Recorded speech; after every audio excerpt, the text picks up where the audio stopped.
अस्सलाम वालेकुम। My name is doctor Shaukat Ali Sethi. Welcome to my YouTube channel homeopathic doctors training academy. रोज़े की हालत में पेट दर्द होना, इसका होम्योपैथिक इलाज। आज मैं आपको बताऊंगा कि रोज़े की हालत में अगर पेट दर्द होता है तो उसकी होम्योपैथिक दवाई कौन सी होती है और होम्योपैथिक दवाई को इस्तेमाल करने का तरीका क्या होता है, ये आज इस शॉर्ट वीडियो में बताऊंगा।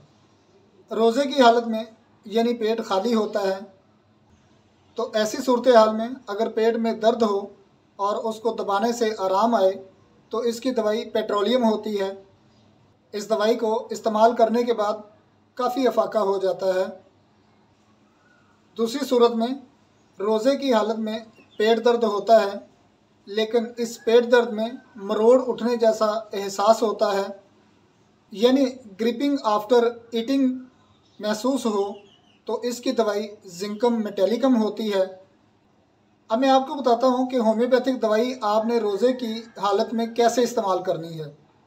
किसी भी होम्योपैथिक दवाई की 2 बूंदें दोनों उंगलियों और अंगूठे पर डालें, माथे और नाक पर नीचे की तरफ मसाज करें। तकरीबन 1 मिनट तक मसाज करें और उसके बाद इसको छोड़ दें। इस तरह से मसाज करने से इंशाअल्लाह आपका रोज़ा भी फासिद नहीं होगा और मर्ज़ में भी अफाका हो जाएगा। शुक्रिया।